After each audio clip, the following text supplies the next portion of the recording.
Jadi nama saya Yonatan Nugrahanto. Saya punya istri Yemima Setiawan. Kita punya 4 orang anak dan keempatnya sudah besar-besar ya Pak ya. Sudah mau ada cucu baru 1 tapi mau 3 nih Pak. Karena anak nomor 1, nomor 2 sudah nikah, yang nomor 3 yang belum. Ini masih pada hamil. Jadi tahun depan mungkin kita panen nih punya 2 cucu lagi gitu. Jadi yang ingin saya saksikan kemurahan Tuhan kepada saya itu pada saya dilahirkan sudah Kristen. Dari dulu orang tua saya juga Kristen. Kebetulan kita dari Purworejo ya, dari Jawa Tengah. Papa saya itu sebagai salah satu di gereja GKI. Dia pelayan di situ. Tapi bukan pendeta. Dia majelis dari gereja GKI waktu itu. Nah, di dalam perjalanan hidup tidak ada yang saya menganggap bahwa kekristenan itu biasa saja gitu. Wah, ya kita ke gereja. Kalau ini jadi tidak ada sesuatu yang luar biasa. Itu di anggapan saya ya. Sampai pada satu ketika saya baru lihat Jakarta itu tahun 90. Baru saya masuk Jakarta. Kemudian Tuhan memberikan berkat banyak sebetulnya. Dalam usia muda saya sudah bisa segala macam lah, dalam artian bisnis juga sudah berjalan dengan bagus. Tetapi saya hanya berpikir bahwa itu adalah usaha saya. Jadi yang ada pada saya itu adalah rasa ketamakan, kepingin lebih. Pada satu ketika setelah tahun krisis moneter itu saya kebagian banyak uang lah, dalam artian karena saya dibayar dengan dolar, sedangkan dolar waktu itu tinggi sekali kan. Jadi timbullah rasa ketamakan yang lebih. Saya pada waktu itu saya ngambil proyek yang mana itu sebetulnya proyek itu saya dapatkan dengan cara yang enggak sewajarnya lah gitu. Jadi saya melakukan bisnis yang seperti itu. Nah, singkat cerita, pada tahun 2001 habis semua. Karena saya pikir saya pintar. Padahal saya tidak ada apa-apanya. Tetapi perasaan saya pada waktu itu bahwa ini ada orang yang buat sama saya. Ada orang yang jahatin saya ini. Dengan kondisi yang seperti itu, saya ingin membalas. Karena itu saya bersentuhan dengan hal-hal yang supranatural lah, dalam artian okultisme. Saya mulai menjalankan itu. Saya ingin membalas dendam. Di waktu saya membalas dendam itu, wah, hati ini rasanya panas ya. Saya selalu ingin untuk menghancurkan. Tapi padahal kita nggak tahu nih siapa nih yang padahal itu diri saya sendiri sebetulnya yang salah. Tapi saya selalu menyalahkan orang. Karena itu iblis itu selalu berbuat yang seperti itu. Dalam artian kita selalu diintimidasi untuk kamu harus menyalahkan ini, harus menyalahkan keadaan segala macam. Nah, inilah yang menjadikan saya sempat lari dari sempat pergi ke satu daerah, kita menguji ilmu, mengambil ilmu, yang di sanalah malah Tuhan menangkap saya di waktu saya terpuruk dan saya masih menjalankan ritual. Dia memperlihatkan saya bahwa banyak orang yang di situ yang lagi meminta-minta ini keselamatan, mereka bisa sampai 6 bulan ada di situ terus. Nah, saya dilihatkan seolah-olah seperti saya dibukakan video gitu. Nih loh, kamu sudah punya Tuhan, kamu sudah punya juru selamat. Kok kamu malah minta-minta? Lihat ini orang-orang yang di sekeliling kamu ini yang meminta-minta hal-hal yang satu yang tidak logis, itu pun mereka berani mencari-cari hal yang seperti itu. Kok kamu mau ikut-ikutan yang seperti itu? Padahal kamu sudah punya juru selamat. Dan waktu itu saya pernah tidur itu di tempat petilasannya Nyai Roro Kidul. Mungkin kalau orang yang dari Jawa tahu itu di mana, Gunung Serandil. Nah, itu saya di situ. Itu petilasannya itu. Waktu saya tidur di situ, orang pada bilang, yuk, kamu ada bisikan apa enggak gitu. Saya bilang enggak, itu 1 hari 2 hari enggak ada bisikan. Padahal orang-orang yang di sekeliling yang ikut di situ semua mengatakan bahwa wah, ada suara tapal kuda lah, ada ini, ada itu. Tapi saya sama sekali enggak mendapatkan apa-apa gitu.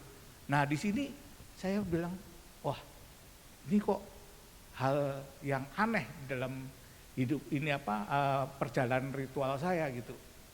Dan di situ rupanya Tuhan menyatakan bahwa sesuatu hal itu sia-sia kalau kamu di luar aku. Nah, inilah yang saya tangkap. Ya ceritanya, singkat cerita, saya kembali lagi ke Jakarta. Itu pun kembalinya karena ada sesuatu hal yang membuat saya ke Jakarta. Tadinya sudah rasa tidak suka lah dengan keadaan Jakarta ini. Dan waktu itu saya kembali lagi ke Jakarta, kebetulan kakak sepupu ya, itu kena stroke dan saya harus menemani dia di rumah sakit di sini, di Gatot Subroto. Nah, disitulah titik balik saya untuk menerima ada lagi perasaan bahwa harapan bahwa Tuhan pasti memulihkan saya. Di situ saya didampingin istri yang selalu setia untuk membawa kita ke arah yang lebih ini. Kita diperkenalkan dengan kebetulan juga ini mertua saya kan pendeta yang sekarang kami bergereja di GBI Kali Sekretaris yang di Danmogot. Nah, di situ kita dikasih pelayanan walaupun saya sudah merasa wah, kita sudah meninggalkan Yesus, tapi Yesus itu terlalu baik dan terlalu luar biasa. Di waktu saya keadaan yang terpuruk pun dia masih sanggup untuk membawa kita ke jalan yang dikehendaki. Dan sekarang saya juga masih dipercaya untuk bekerja di satu perusahaan itu perusahaan IT ya. Dan sedangkan saya sendiri tidak ada background sama sekali di situ. Saya tadinya berpikir, Tuhan nih maksudnya gimana ini? Saya bukan orang di situ, tapi saya ditempatkan di situ. 3 bulan pertama saya udahlah, saya enggak mau. Tetapi Tuhan bilang terus. Dan sampai sekarang puji Tuhan semuanya bisa dipulihkan dan kita berdua juga melakukan pelayanan dan tahun ini saya mendapatkan hikmat juga karena menurut pemeriksaan dokter saya mendapatkan berkat nih Pak. Jadi fungsi jantung saya cuma 38%. Jadi saya memang disarankan ini sudah terkena jantung. Terus paru-paru saya juga ada air. Tapi saya anggap terus yang terakhir kemarin itu mata saya, karena saya ada diabetes. Jadi mata saya sudah ada di retina itu sudah ada harus di laser gitu. Cuma saya bilang sama istri saya bahwa ini adalah suatu kasih karunia. Kita tidak menganggap itu suatu hal yang luar biasa karena Tuhan sudah luar biasa sekali terhadap kami dan keluarga gitu. Terima kasih. Nanti kami akan coba pujian.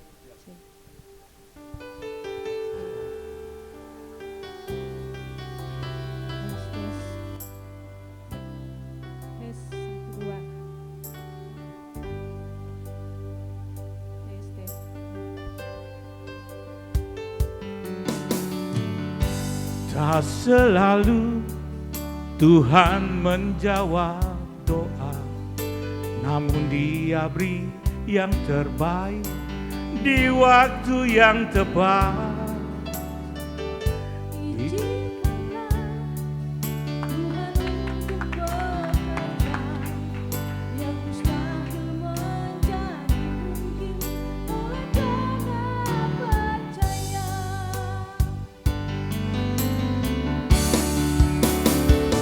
Yesus mendengar lebih dari yang ku doakan.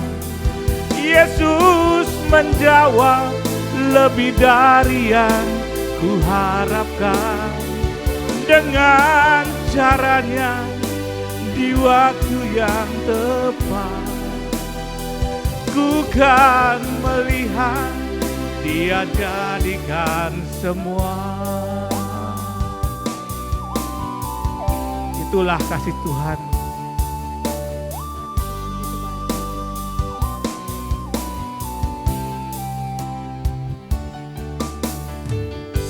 Tak selalu Tuhan menjawab doa, namun Dia beri yang terbaik di waktu yang tepat. Izinkanlah Tuhan untuk bekerja, yang mustahil menjadi mungkin oleh karena percaya.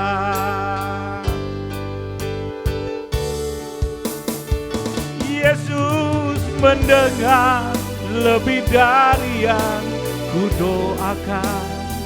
Yesus menjawab lebih dari yang ku harapkan. Dengan caranya di waktu yang tepat, ku kan melihat Dia jadikan semua.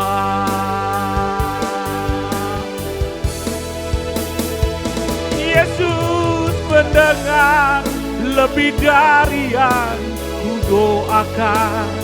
Yesus menjawab lebih dari yang ku harapkan. Dengan caranya di waktu yang tepat, ku kan melihat Dia jadikan semua. Ku kan melihat Dia jadikan semua.